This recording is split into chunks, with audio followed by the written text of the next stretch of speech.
भारतीय नौसेना को जल्द ही नई फौलादी ताकत मिलने वाली है। आईएनएस विक्रांत का नया अवतार आज समंदर में उतरने वाला है। इसके लॉन्च के साथ ही भारत अमेरिका, ब्रिटेन, रूस और फ्रांस जैसे उन गिने चुने देशों में शामिल हो जाएगा जो लड़ाकू विमान कैरियर जहाज का निर्माण कर सकते हैं।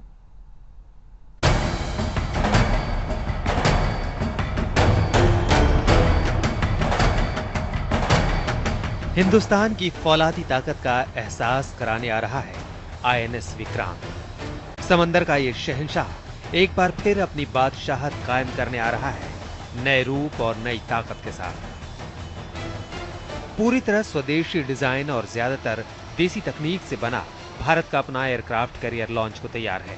आईएनएस विक्रांत के पानी में उतरते ही भारत उन चंद मुल्कों में शामिल हो जाएगा जिनके पास समंदर में तैरता लड़ाकू हवाई अड्डा बनाने की क्षमता है। नहीं, एक एयरक्राफ्ट कैरियर नेवी में आती है तो काफ़ी फर्क पड़ता है।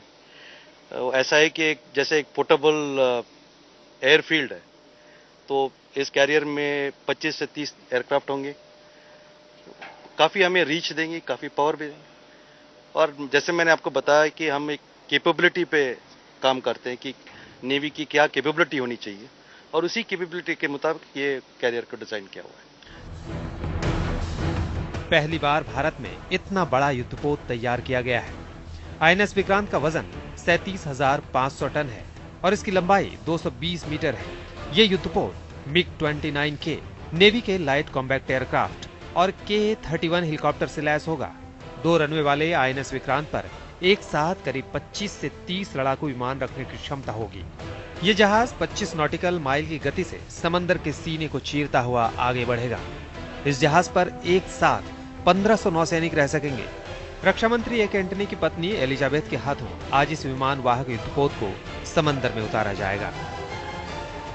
आप देख रहे हैं कि इस शिप को लगभग 1.5 एकड़ का एरिया है जहां हम खड़े हैं। ये फ्लाइट डेक का इलाका है, यहीं से पूरी फ्लाइंग होगी।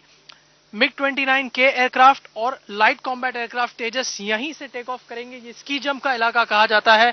यहां से वो टेक ऑफ करेंगे अपने मिशन पर, और फिर जब आएंगे तो इस एयरक्राफ्ट कैरियर के पीछे के इलाके पर उन्हें अरेस्टर वायर से वहां लैंड कराया जाएगा। ये एक बहुत ही विशाल शिप है और एक गर्व का मौका है हिंदुस्तान के लिए। 1971 युद्ध में पाकिस्तान के 7वें बेड़े को डुबोकर आईएनएस विक्रांत ने समुद्र में अपनी बादशाहत कायम की थी। 1997 में इस जहाज को नेवी से डिकमिशन कर दिया गया था। अब ये दोबारा नौसेना में शामिल होने के लिए तैयार हो रहा है। आज समंदर में उतारे जाने के बाद अगले 3 सालों तक इसमें नए उपकरण लगाए जाएंगे। फिर 2 सालों में कई परीक्षणों से गुजरने के बाद साल 2018 तक आईएनएस विक्रांत भारतीय नौसैनिक बेड़े की नई ताकत बन जाएगा। जुगल पुरोहित, कोच्चि, आज तक।